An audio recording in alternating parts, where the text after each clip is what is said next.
Hello again.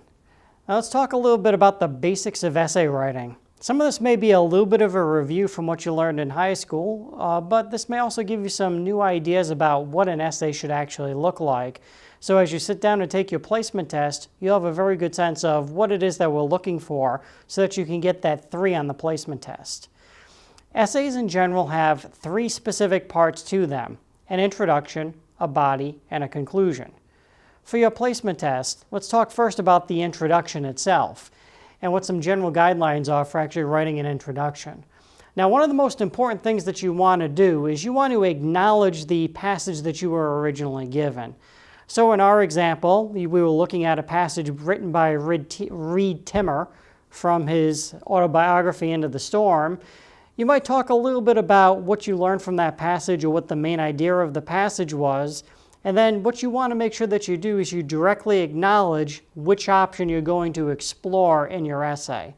Now, I don't mean phrase it like, yeah, I'm going to choose option B, but actually come up with a statement that answers the question posed. Like, for example, if you're writing about the option where they want to talk about an unusual hobby that you thought made you an oddball, right? Maybe you might write about a comic book hobby, or about playing baseball, or about playing video games, or anything like that, and we'd use that to establish your main idea for the essay itself, right?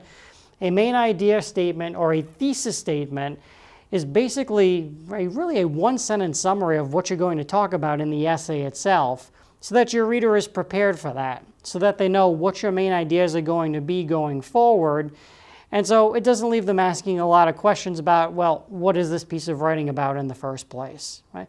Introductions can vary in length. Sometimes they could be a couple of sentences long, sometimes as long as 5 or 7 sentences. It really depends upon the information that you need to provide to your reader in order for them to understand what it is that you're going to talk to them about. Now, once you have the introduction done, then you move along to the body of the essay, right? Now, when we talk about body paragraphs, we're talking about separate paragraphs that you write that are independent of the introduction. So as you begin a new body paragraph, you want to actually indent your first line so that your readers can easily see that you're beginning a new paragraph. Now, you may have heard of the 1-3-1 essay where they talk about the idea of needing 3 body paragraphs, but that's not necessarily the case. Really, a good body of an essay is as many paragraphs as it needs to be, as many unique ideas as you actually write in the document itself. So it could be 3 ideas or 4 ideas or 5 ideas. For a short essay that you're writing, it may even be a 1 paragraph that goes into some example in a detail. But it should be separate and independent from the introduction.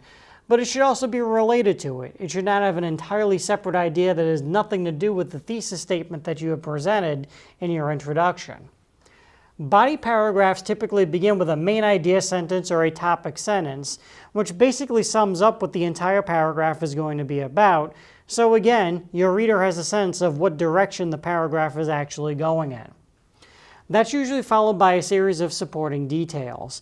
And on your placement test, we're really looking for you to give specific examples. So if, for example, you're talking about your hobby of playing video games, maybe you have a favorite video game like Super Mario Brothers or Legend of Zelda or Call of Duty that you really found yourself immersed in, and people may have thought that that was a little bit odd, and you want to talk about what that experience was. So certainly the more specific you are, the more enjoyable it is for the reader, and also the more developed your paragraph winds up being. You want to wrap up the paragraph with some statement that connects back to your thesis, that proves why it is, if you're choosing the example of the hobby that made you an oddball, why this example should convince the reader that you felt that way, or how it proves that claim that you had actually made. And lastly, don't forget the conclusion paragraph. Again, it's a separate paragraph, so a separate indent for it. And what you want to do is sum up your main ideas. What were your main talking points in the essay itself? This doesn't have to be a long paragraph, but it should try to include all of the talking points that you had throughout the essay. And the other thing it'd be useful to do is to connect back to the original question that was posed. So again, referencing, in this case, read Timbers into the Storm as part of the conclusion, and how your ideas are consistent with the ideas in the original passage that you read, really help to sell the idea that you understood the passage, you understood your writing task, and now you understand how to actually unify an essay by linking all of those ideas back together. Of course, you may say this is all really easy to do when you have an unlimited amount of time, like when you're at home and you're able to type this up over a series of hours. But when you're doing the placement test, you only have 50 minutes, so 10 minutes shy of an hour to be able to accomplish this. So in the next video segment, what I'm going to talk about are some strategies for really managing your time when you're doing an essay exam. And these strategies will help you out both for the placement test as well as any essay exams that you might encounter while you're in college. This project has been made possible by a grant from Pathways and the support of the Lash Center for Teaching and Learning at Bristol Community College.